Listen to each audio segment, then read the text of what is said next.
तो आज हम बात करने वाले हैं चाइना के उस एआई के बारे में जिसने यूएस की टेक इंडस्ट्री को हक्का बक्का कर दिया है।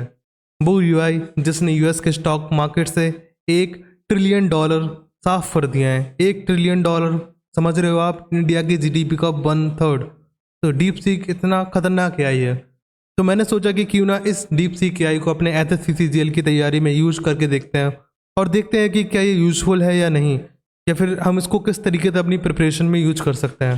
तो आज इस वीडियो में हम देखने वाले हैं कि एसएससी में हम डीप सीक का यूज़ कहाँ कहाँ पर कर सकते हैं, कहाँ कहाँ पर हम इसका यूज़ नहीं कर सकते हैं, और आप इसको किस तरीके से यूज कर सकते हैं अपनी तैयारी को 10 टाइम्स फास्टर करने के लिए। तो बैठे रहिए और देखिए पूरी वीडियो, और लास्ट तक वीडियो ज़रूर देखिएगा क्योंकि लास्ट में मैंने कुछ ऐसे पॉइंट बताए हैं जिसको देखना आपके लिए ज़रूरी है, अदरवाइज आप पछताएंगे बाद में, क्योंकि डीप सीक में कुछ ड्रॉबैक्स भी हैं। तो वो मैं ड्रॉबैक्स भी आपको आखिरी में बताऊंगा। तो पहले मैंने सब्जेक्ट वाइज एनालिसिस किया। पहले देखा कि मैथमेटिक्स में ये कैसा परफॉर्म करता है, इंग्लिश में कैसा परफॉर्म करता है, जीके में कैसा परफॉर्म करता है, और रीजनिंग में आई डोंट थिंक कि इतना अच्छा मॉडल है अभी कि रीजनिंग में ज़्यादा अच्छा परफॉर्म कर पाए। तो रीजनिंग के बारे में हम बात नहीं करेंगे, और रीजनिंग हम अगर यूट्यूब से कुछ वीडियोज़ देख लें, कुछ पैटर्न पकड़ लें तो रीजनिंग हो जाती है। तो हम बाकी तीनों सब्जेक्ट के बारे में अच्छे से समझेंगे और देखेंगे कि इसका यूज़ किस तरीके से हम अपनी एसएससी की तैयारी में कर सकते हैं। तो पहली चीज़, मैंने जीएस स्टार्ट किया। जीएस में मैंने लिखा मुझे घराना के बारे में पढ़ना है एसएससी के लिए, साथ में शॉर्ट ट्रिक बताओ याद करने के लिए। तो उसने क्या करा, उसने 34 सेकंड के अंदर अंदर थिंकिंग करने के बाद एक अच्छी सी टेबल बना दी। अच्छी सी टेबल बनाने के बाद घराना बताया, कौन सा घराना है, उसका फाउंडर कौन है, उसका की फीचर क्या है, और वो कहाँ का घराना है। तो मुझे ये बहुत ज़्यादा इंप्रेसिव लगा कि मतलब घराने के बारे में इतनी सारी इन्फॉर्मेशन इतनी जल्दी उसने अवेलेबल करवा दी। उसके बाद मैंने ये भी कहा था कि मुझे शॉर्ट ट्रिक्स बताओ याद करने के लिए। तो उसने शॉर्ट ट्रिक्स बताया। उसने कहा KGP जरा इंदौर, KGP जरा इंदौर। KGP एक रशिया की एक सीक्रेट ऑर्गेनाइजेशन है, तो हम इस तरीके से याद रखते हैं KGP जरा इंदौर आओ, ठीक है। तो मतलब KGP इंदौर में आई, तो इस तरीके से हम याद रख सकते हैं किराना घराना, ग्वालियर घराना, पटियाला घराना, जयपुर घराना, आगरा घराना, रामपुर घराना, इंदौर घराना। तो ये सारे घराना हो गए, ठीक है। तो KGP जरा इंदौर आओ, इस तरीके से हम घराना के नेम याद कर सकते हैं। अब फाउंडर कैसे याद करोगे तुम? तो फाउंडर याद करने के लिए इसने जो ट्रिक दी है वो ऐसे दी है, किराना घराना को आप किरण याद रखो, अब, और उसके जो फाउंडर थे वो थे अब्दुल करीम खान। तो ऐसे याद रखो, किरण अब्दुल की आवाज़ सुन के उड़ जाती है, ठीक है। तो इस तरीके से हम याद रखते हैं, किरण अब्दुल की आवाज़ सुन के उड़ जाती है। बस इतना सा सिंपल याद रख लो तो हमें याद आ जाएगा कि हाँ, किराना घराना अब्दुल करीम खान से रिलेटेड है। दूसरा, ग्वालियर घराना हस्सू हद्दू खान ने था, तो ग्वालियर के हस्सू हद्दू ऐसे याद रखो, ग्वालियर के हस्सू हद्दू, ग्वालियर के हस्सू हद्दू, ग्वालियर के हस्सू हद्दू। तो इस तरीके से हम इसको हस्सू हद्दू खान भी याद कर सकते हैं। और पटियाला घराना जो कि जिसके फाउंडर अली बख्श थे, हम उसको ऐसे याद रख सकते हैं, पटियाला के अली बॉस हैं, पटियाला के अली बॉस हैं, पटियाला और अली, पटियाला के अली बॉस हैं। तो इस तरीके से टाइम कर रहा है, आप इस वर्ड को 5-6 बार दोहराएंगे तो आपको याद हो जाएगा। इसके बाद उसने जो फीचर्स हैं, मतलब हर घराना के जो फीचर्स होते हैं वो भी बताया। तो किराना घराना के जो फीचर्स है वो है स्लो एंड सोलफुल, ठीक है। तो उसने बताया कि किरण धीरे धीरे lights up and of the soul, मतलब किरण जो है वो धीरे धीरे जो हमारी सोल रूह है उसको जगा देती है। तो स्लो एंड सोलफुल इस तरीके से हमें याद रखना है, धीरे धीरे स्लो, सोलफुल मतलब बिल्कुल सोल को जगा देती है। Gwalior simplest, old, basics. Gwalior क्या होता है? सबसे सिंपल होता है। सिंपल मतलब पुराना, और बेसिक सबसे पुराना भी यही है, ठीक है। पटियाला घराना मतलब पटियाला पहन के एनर्जी आ जाती है। अब पटियाला से हम पंजाब याद रख सकते हैं, पंजाब में आपको पता ही है कितनी ज़्यादा एनर्जी होती है, वाइब्रेंट कल्चर है। तो पटियाला मतलब हाई एनर्जी वाला होता है। तो इस तरीके से हम सारी चीज़ों को याद रख सकते हैं, और ये सारी ट्रिक्स हमें डीप सीक ने बना के दी हैं। और ऐसा ही नहीं, मैंने तो ये मतलब मैं तो आपको सिर्फ कुछ दिखा रहा हूँ, इसने तो मुझे ऐसी थी चीज़ें, ऐसे टिप्स बताए हैं जिसको मैं देख के हैरत अंगेज हो गया। मतलब आई थिंक कि मैं अपने जीएस को बहुत ऊपर ले सकता हूँ by using the deep seek, लेकिन आपको उसमें सही से यूज करना पड़ेगा। अगर एक बार में रिजल्ट नहीं आया तो दोबारा डालिए, उसको बताइए कि मुझे इस तरीके से चाहिए। और नॉट ओनली इन इंग्लिश, मैंने जब उससे कहा कि मुझे इंग्लिश नहीं आती, मुझे हिंदी आती है, तो उसने हिंदी में पूरा लिख के दिया। देखिए, हस्सू हद्दू खान, सबसे पुराना, सरल था, सब कुछ। तो ऐसा मत सोचिए कि अगर आप हिंदी मीडियम से तैयारी कर रहे हैं तो आपकी डीप सीक हेल्प नहीं करेगा। आप चाहे हिंदी मीडियम से तैयारी कर रहे हो या इंग्लिश मीडियम से तैयारी कर रहे हो, डीप सीक आपकी हेल्प करेगा ही करेगा। लेकिन इसके कुछ लिमिटेशन थे जिसकी हम बात करेंगे, लेकिन जिस तरीके से इसने इन्फॉर्मेशन दी है दैट इज़ ट्रमेंडस। तो ये मैंने सिर्फ एक एग्जाम्पल रखा है आपके लिए। इसके अलावा मैंने हिस्ट्री के बहुत सारे क्वेश्चन करे, और एक मतलब बहुत अच्छे से उसने समझाया हर चीज़, जो कुछ मैंने कहा उसने बहुत अच्छे से समझाया। इसके बाद मैंने कहा कि संविधान से रिलेटेड मुझे बताओ आर्टिकल 52 से 62 जो कि प्रेसिडेंट से रिलेटेड आर्टिकल्स हैं, और मुझे बताओ कि मैं इनको याद करना चाहता हूँ। तो उसने इस तरीके से बताया, उसने कहा 52 मतलब 52, 52 मतलब बापू, बापू मतलब नेता, नेता कौन होता है? एक ही नेता होता है, ठीक है। एक मतलब एक तो मतलब राष्ट्रपति क्या है? देश का प्रथम नागरिक है, ठीक है। और बापू को याद रख लो, 52 बापू, बापू भी फादर ऑफ द नेशन है, तो प्रथम नागरिक है। इस तरीके से उसने याद करवाया। 53, 53 मतलब शासन पर सारी ताकत, 53 मतलब त्रिशूल, पन मतलब पावर, तो त्रिशूल की पावर मतलब राष्ट्रपति की जो शक्ति होती है वो बहुत ज़्यादा हाई होती है, मतलब इस तरीके से उसने याद करवाया। तो ये भी बहुत अच्छा था। कुछ ट्रिक्स मुझे पसंद नहीं आई इसमें, लेकिन कुछ ट्रिक्स बहुत ज़्यादा अच्छी थी। जैसे 59 मतलब वो 59 वो सेठ की तरह बैठते हैं, तो मतलब राष्ट्रपति सेठ की तरह बैठते हैं, मतलब उनके मतलब राष्ट्रपति कोई दूसरा प्रॉफिट, दूसरा ऑफिस होल्ड नहीं कर सकते। जब वो राष्ट्रपति हैं तो वो राष्ट्रपति रहेंगे, ऐसा नहीं होगा कि राष्ट्रपति के साथ साथ कोई दूसरा ऑफिस ऑफ प्रॉफिट होल्ड कर लें। तो इस तरीके से इसने बहुत अच्छे तरीके से मुझे मतलब कुछ जो टिप्स थी बहुत अच्छे तरीके से बताएं। और ऐसा नहीं है कि सिर्फ यही टिप्स है, अगर उसको आप बोलेंगे कि नहीं मुझे इसमें समझ में नहीं आ रहा, आप दोबारा लिखिए, तो वो दोबारा लिख के देगा, और दोबारा हो सकता है आपको ऐसी ऐसी टिप्स दे दे जो आपको पसंद आए और आपको जल्दी याद करवा दे। जैसे कि मान लो कि ये 59 वाला मुझे अच्छा लगा तो मैं इसको ले लूँगा, ठीक है। लेकिन हो सकता है कि 60 वाला नहीं आया तो मैं कह दूंगा 60 वाला दोबारा लिखो, या फिर मैं कह दूंगा सारी दोबारा लिखो, तो वो दोबारा लिखेगा, वो दोबारा नई ट्रिक्स देगा, जिससे मतलब जिससे जिससे you can memorise it Italy. जैसे 61 में बताया उसने, 61 में मतलब महाभियोग, मतलब जो इम्पीचमेंट का जो प्रोसेस होता है वो 61 से होता है। तो उससे 61 का एक एक मतलब एक गलती पर महाभियोग, मतलब एक गलती करोगे तो तुम्हारा इम्पीचमेंट हो जाएगा, तो 61 से हम ऐसे याद कर सकते हैं, ठीक है। तो ये काफ़ी अच्छी ट्रिक्स लगी मुझे, और लिटरली मुझे लगा कि अगर ये मेरे पास पहले होता तो शायद मैं और जल्दी जल्दी प्रिपरेशन कर पाता, लेकिन ठीक है। लेकिन टाइम टू टाइम ये चीज़ आपकी भी हेल्प करेगी अगर आप यूज करना चाहें तो, क्योंकि चैट जीपीटी में इतना अच्छा आंसर नहीं आता है, ये मैंने खुद देखा है। तो डीप सीक यहाँ पर बहुत अच्छा कर रहा है। इसके अलावा मैंने कहा कि अगर तो फिर इसके बाद मैंने बहुत सारी चीज़ें टेस्ट की जीके में। जीके के बाद मैंने सोचा चलो इंग्लिश का कुछ देखते हैं। तो इंग्लिश में मैंने कहा कि can you generate a cloze test. Cloze test आपको बताए जाते हैं फॉर एथिक्स सीजीएल प्रैक्टिस, तो क्लोज टेस्ट उसने बहुत अच्छा लिखा है। इसके अलावा मैंने क्लोज टेस्ट उससे रिलेटेड भी करवाया था। जैसे मान लो कि आपको 5 ऑप्शन चाहिए, तो वो 5 वाला भी था। मैंने 10 ऑप्शन, मैंने कुछ नहीं लिखा तो उसने 10 ऑप्शन दिए, यहाँ पे 10 ऑप्शन है, और नीचे ऑप्शंस भी दिए थे कि मतलब टिक द करेक्ट एमसीक्यूज दिए थे कि जिससे तुम्हें आसानियों करने में, और जो सीजीएल का पैटर्न होता है वहाँ पे भी एमसीक्यूज आते हैं।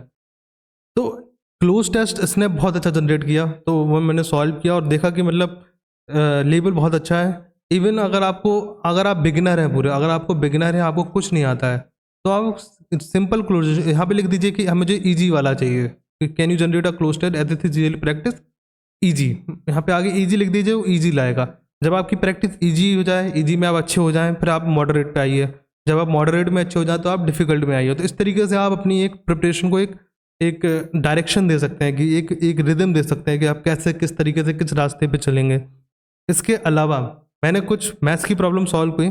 मैथ्स की प्रॉब्लम में I don't find it very good, मतलब मुझे इतना ज़्यादा अच्छा नहीं लगा, लेकिन इन द एंड इसने आंसर मुझे सही दिया था, 20 किलोमीटर। इसका जो प्रोसेस है, वही ऐसा प्रोसेस जो टेक्स्ट बुक वाला प्रोसेस होता है, मतलब बहुत ज़्यादा लेंदी वाला। लेकिन ये है कि अगर आपको कोई क्वेश्चन नहीं आ रहा है और आपको बिल्कुल भी नहीं आ रहा है और क्लिक नहीं हो रहा है, तो हो सकता है ये आपका आंसर दे दे, लेकिन कुछ क्वेश्चन में ये आंसर गलत भी देता है। लेकिन हम अभी इंग्लिश के बारे में बात करते हैं। तो मैंने कहा कि इससे रीडिंग कॉम्प्रिहेंशन वाला पैराग्राफ जनरेट करो जो प्रैक्टिस के लिए। तो रीडिंग कॉम्प्रिहेंशन जो मेंस में आता है उसके लिए भी उसने बहुत अच्छा पैराग्राफ जनरेट करा, और उसके अलावा उसके ऑप्शंस भी दिए। तो इवन इसमें भी आप ये कर सकते हैं कि पहले इजी वाले जनरेट करवाए, फिर मॉडरेट वाले, फिर टफ वाले।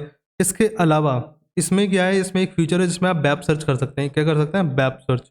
वेब सर्च क्या है कि आपने देखा होगा एसएससी बहुत बहुत बार ऐसे पैराग्राफ डालती है अपने क्वेश्चंस में जिसमें जो करंट में चल रहे होते हैं। तो आप उसमें कह सकते हैं कि करंट में जो टॉपिक जो चल रहे हैं आसपास इंडिया में, जो चीज़ें चल रही हैं उसके अराउंड मुझे एक आर्टिकल जनरेट करो रीडिंग कॉम्प्रिहेंशन के लिए। तो इससे आपको दो फायदे होंगे, एक तो आपका करंट अफेयर का थोड़ा बहुत नॉलेज बढ़ जाएगा, ठीक है, और दूसरा आपका जो एसएससी जो पैटर्न में पूछती है वो पैटर्न आपका बेहतर होगा। तो उसमें मतलब दो फायदे हो जाएंगे आपके, ठीक है।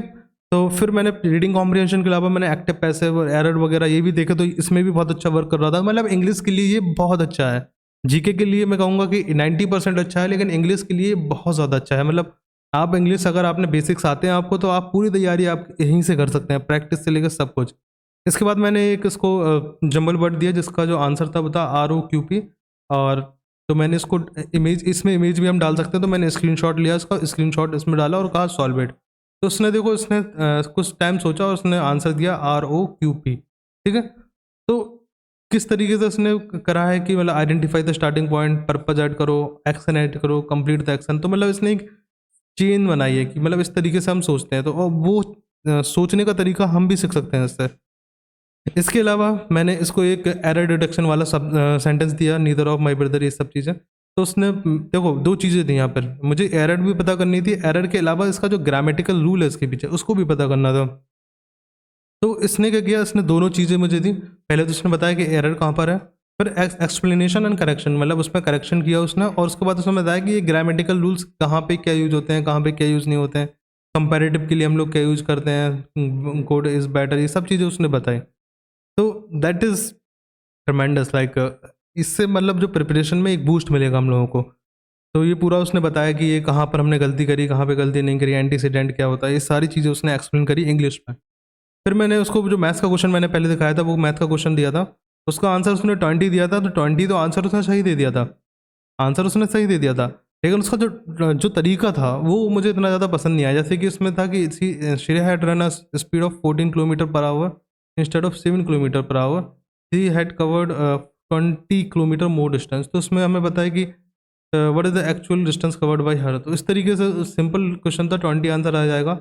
लेकिन जो मेथड है यहाँ पर हम लोग प्रोपोर्शनलिटी का लगा सकते हैं, लेकिन उसने कोई दूसरा ही लगाया। इसमें क्या होगा कि टाइम उसने कांस्टेंट दे दिया कि एक एक मतलब टाइम अगर कांस्टेंट होता है, speed is equal to distance upon time, तो स्पीड और डिस्टेंस प्रोपोर्शनल हो जाएंगे एक दूसरे के तरीके से। तो मतलब उसके बाद से हम लोग 14:7, जो स्पीड का जो तुम्हारा रेशियो है वही तुम्हारा डिस्टेंस का रेशियो हो जाएगा। तो मतलब उस तरीके से हम कर सकते हैं ये।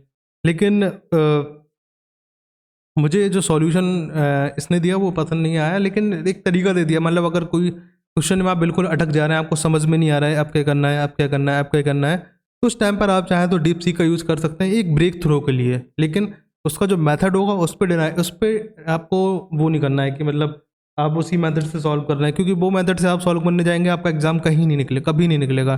तो अगर आपको मैथ्स करनी हो तो मैथ्स के लिए मैं बताता हूँ, मैथ्स को पहले एक टीचर से पढ़िए, यूट्यूब से पढ़िए, कहीं से भी पढ़िए, एक टीचर से पढ़िए, उससे तरीके सीखिए। और अगर आप कोई क्वेश्चन में अटक रहे हैं तो उसके लिए इसका सोल्यूशन ले लीजिए, एज अ रेफरेंस यूज कीजिए। लेकिन आप सोचिए कि इस सोल्यूशन को हम उस मेथड से जो टीचर ने सिखाया उससे कैसे सॉल्व करें, तभी आपका कुछ होगा मैथ्स में। तो मैथ्स में आप डिपेंडेंसी नहीं बना सकते हैं। जीके और इंग्लिश के लिए ये मुझे बेटर लगा। ठीक है, तो ये क्वेश्चन मैंने एक और दिया था, ये क्वेश्चन काफ़ी टफ था, मतलब बहुत कम ऐसा जो मैंने टेक्स्ट बुक पे देखा था, बस शायद 5% लोग ही इसको सही कर पाए थे। तो मैंने उसको दिया तो उसने आंसर बताया, आंसर है 3 इसका। लेकिन इन रियलिटी इसका ऑप्शन 3 आंसर नहीं था, इसका आंसर था ऑप्शन 4। ठीक है, तो यहाँ पर ये फेल होता है। तो यहाँ पर ये फेल होता है। तो आप मैथ्स में इस पर आप 100% रिलाई नहीं कर सकते हैं। रीजनिंग और जीके इसका बहुत अच्छा, सॉरी जीके और इंग्लिश पे आप रिलाई कर सकते हैं। इसके अलावा कुछ ड्रॉबैक्स ये जो मैंने बता दिए, ये सारे ड्रॉबैक्स थे इसके। और अगर आपको एक चीज़ और मैं बताना चाहूँगा कि आप रीजनिंग को उसको सॉल्व मत कराइए, मैथ्स सॉल्व मत कराइए, लेकिन जीएस को आप इसको भर भर के सॉल्व कराइए। जीएस में आपको कुछ भी याद करना हो, फंडामेंटल ड्यूटीज़, फंडामेंटल ड्यूटीज़ के अलावा फंडामेंटल क्या होते हैं, fundamental fundamental rights, fundamental duties, DPSP, और जितने भी प्रेसिडेंट्स है, यूनियन से जितने भी आर्टिकल्स हैं वो सारे आर्टिकल्स ये समझा देगा। इवन हिस्ट्री में ये बहुत अच्छा है। हिस्ट्री में मैंने कुछ क्वेश्चन पूछे कि बाबर ने क्या किया, बाबर ने कब आया, कब नहीं आया, पृथ्वीराज चौहान ने कब लड़ाई लड़ी है। उसके अलावा सारे मैंने जितने भी क्वेश्चन पूछे उसने बहुत अच्छे से दिया। संगम के बारे में मैंने उससे पूछा कि जितनी भी इंपॉर्टेंट्स बुक हैं एसएससी के, जो बुक्स और ऑथर वाली जो आती है हिस्टोरिकल रिलेटेड, वो सारे तुम एक लिस्ट बना के दो। तो उसने लिस्ट बना के दी। फिर मैंने उससे कहा कि आप एक शॉर्ट ट्रिक बताइए जिससे मैं सारी लिस्ट याद कर सकूँ, और वो शॉर्ट ट्रिक बहुत अच्छी थी। मैंने वो स्क्रीनशॉट इंक्लूड नहीं किया क्योंकि वीडियो बहुत ज़्यादा लंबी हो जाती। मैंने बहुत सारी चीज़ें उसमें की हैं ताकि मैंने सिर्फ आपको एक एक दो दो चीज़ें बताई हैं जो कि मतलब बहुत सिंपल चीज़ें थी, लेकिन आप इससे बहुत बहुत ज़्यादा अच्छा यूज कर सकते हैं। तो मेक श्योर आप इसका यूज करें अपनी प्रिपरेशन में। आप देखें कि आप किस तरीके से इसका यूज कर सकते हैं, और जब यूज करें और यूज करने के बाद फीडबैक भी दें, आप बताएं कि आपको कैसा लगा। तो that's for today, that's for all this video. तो thank you so much for watching the video. अगर वीडियो पसंद आए तो चैनल को सब्सक्राइब कीजिए एंड वीडियो को लाइक कीजिए। Bye bye.